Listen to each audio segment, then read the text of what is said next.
wabarakatuh. Perkenalkan, nama saya Intan Ayu Ningtyas dengan NIM 20111901442. Di sini saya ingin memenuhi tugas ujian akhir semester usul fikih dengan judul sumber hukum Islam. Pengertian sumber menurut Kamus Umum Bahasa Indonesia adalah asal sesuatu. Sedangkan menurut Kepustakaan Hukum Islam, sumber hukum Islam itu sering disebut dengan dalil hukum Islam atau dasar-dasar hukum Islam. Sumber hukum Islam adalah asal tempat pengambilan hukum Islam. Nah, menurut Abdul Wahab Khalaf, dalil-dalil yang telah disepakati oleh jumhur ulama sebagai sumber hukum Islam itu ada 4. Yang pertama yaitu Al-Quran, yang kedua yaitu As-Sunnah, yang ketiga ijma, yang keempat qiyas. Sebagaimana firman Allah yang artinya, wallahu a'lam, hai orang-orang yang beriman, taatilah Allah dan Rasulnya dan ulil amri di antara kamu. Jika kamu berlainan pendapat, maka kembalikanlah ia kepada Allah atau Al-Quran dan Rasul atau sunnahnya. Jika kamu benar-benar beriman dan hari kemudian, maka yang demikian itu lebih utama baginya dan lebih baik akibatnya. Sumber hukum Islam yang pertama tadi kan adalah Al-Quran. Nah, Al-Quran itu merupakan kitab suci yang berisikan tentang wahyu atau firman Allah yang diturunkan melalui malaikat Jibril kepada Nabi Muhammad yang menjadi Rasul selama 22 tahun, 2 bulan, 22 hari. Lafal Quran berasal dari kata qara'a yaqra'u yang kemudian menjadi bentuk masdar Qur'anan yang berarti bacaan. Nah, secara etimologi, Al-Quran adalah suatu kitab suci yang senantiasa dibaca, difahami, dan diamalkan di kehidupan sehari-hari. Dapat disimpulkan bahwa Al-Quran adalah suatu firman Allah yang diturunkan kepada Nabi Muhammad melalui malaikat Jibril sebagai mukjizatnya. Nah, dari segi kedudukannya, Al-Quran itu merupakan sumber hukum yang paling utama dari segala sumber. Dari segi kehujahannya, Al-Quran itu merupakan sumber yang paling utama, yang paling kuat.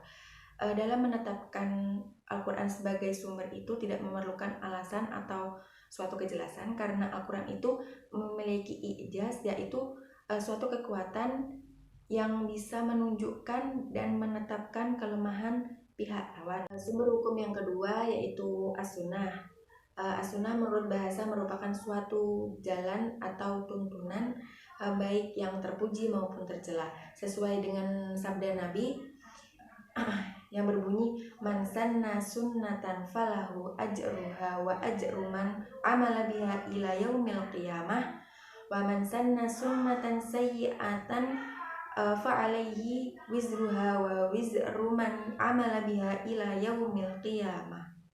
Yang artinya, barang siapa yang memberikan contoh tuntunan yang baik, maka ia akan mendapatkan pahala dari perbuatan tersebut, serta pahala mereka yang mengikutinya akan sampai hari akhir kiamat.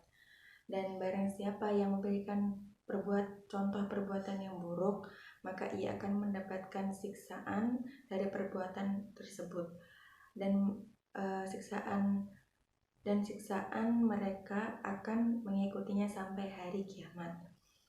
Nah, ada pula pengertian sunnah menurut etimologi, yaitu at-thariqatul mustaqimatu wasiratul mustamiratu hasanatan kanat sayyi'atan, yang artinya jalan yang lurus dan berkesinambungan yang baik atau jalan yang buruk.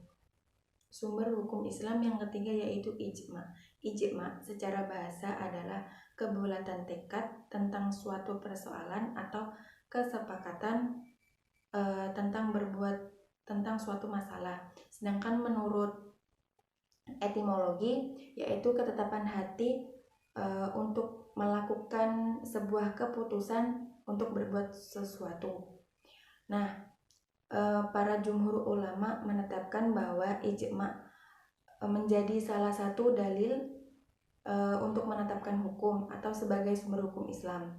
Nah, peran ijma menurut jumhur ulama adalah keputusan bulat para mujtahid dari umat Nabi Muhammad SAW pada suatu pasca wafatnya Rasulullah terhadap suatu hukum yang bersifat amaliyah. Pada dasarnya, ijma merupakan upaya para mujtahid dalam menetapkan hukum suatu kasus yang tidak ada hukumnya dalam nas yang harus mempunyai landasan.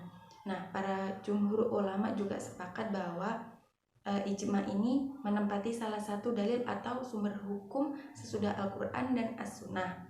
Nah, ijma dibagi menjadi dua.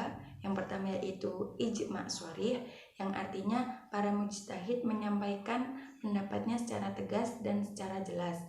Nah, yang kedua yaitu ijma sukuti. Ijma sukuti yang artinya sebagian mujtahid menyampaikan pendapatnya dan sebagiannya hanya diam dan tidak mengetahui diamnya itu dia menerima atau menolak. Berhukum yang keempat yaitu kias.